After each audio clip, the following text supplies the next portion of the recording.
High above the endless green of verdant jungle, little Lila held tightly to her seat as the world around her shook. The storm had come fast. One moment the clouds were soft and silver, and the next they were roaring monsters. The plane groaned, bags slid, lights flickered. Lila called out for her parents, but the wind swallowed every sound. Then came a terrible crack, a sudden drop, and the sky seemed to break apart beneath her. When Lila opened her eyes, the storm was gone. In its place came a strange, heavy silence. The plane lay broken in the clearing like a wounded bird. Trees leaned inward, their branches bent and blackened. Lila called for her mother. She called for her father. No answer came back. Only insects, distant birds, and the soft hiss of smoke. Small and trembling, she took one step, then another, into a world she did not know. As the light began to fade, Lila heard the sound of something large moving through the undergrowth. She backed away, heart pounding.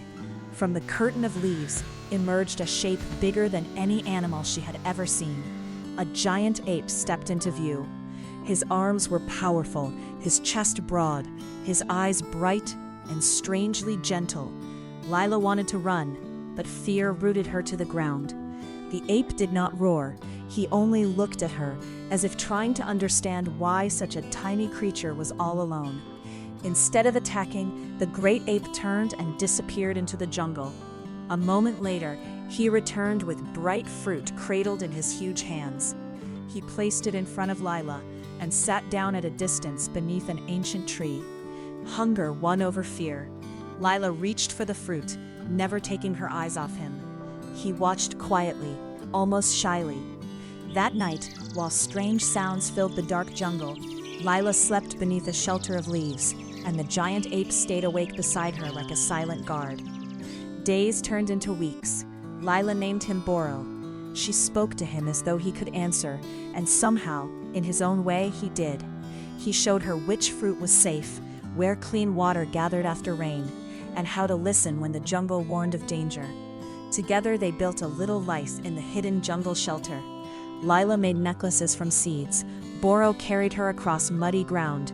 She laughed again. And in that wild green world, a lonely child and a gentle giant became something like a family. But the jungle was never truly gentle. One afternoon, dark clouds returned, and the river of echoes rose with frightening speed. Lila slipped on a slick stone and cried out as the water pulled at her legs. In an instant, Boro thundered through the rain. He grabbed her with one enormous arm and held fast to a tree root with the other. The current roared below them. Boro bared his teeth at the storm itself, as if daring it to take her.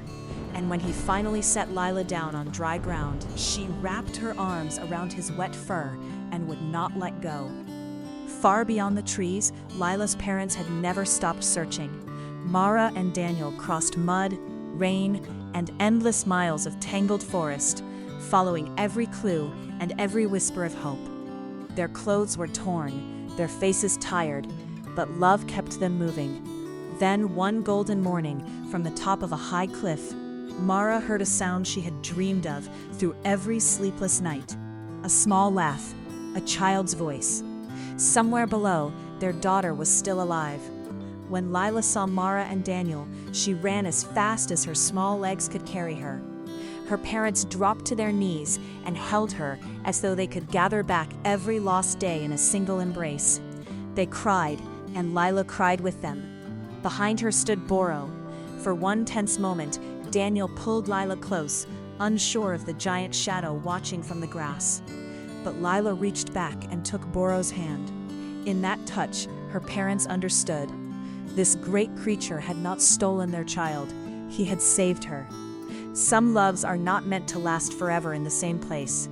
As the rescue arrived, Lila knew she had to go home. She stood before Boro, so small beside him, and pressed her face into his fur. Boro lowered his great head and closed his eyes. He had protected her from hunger, storms, and fear. He had given her warmth when she was alone. Now the bravest thing he could do was let her leave. Lila whispered goodbye, and though Boro made no human sound, the sorrow in his eyes said everything. The jungle slowly swallowed the sounds of rescue, and Boro stood alone once more beneath the open sky. Yet he was not truly alone, because somewhere above the clouds, a little girl carried him forever in her heart. Lila would grow, and years would pass, but she would always remember the guardian of verdant jungle, the gentle giant who became her family when she needed one most. And in the quiet places of the world, where love asks for nothing but the chance to protect, their story would live on.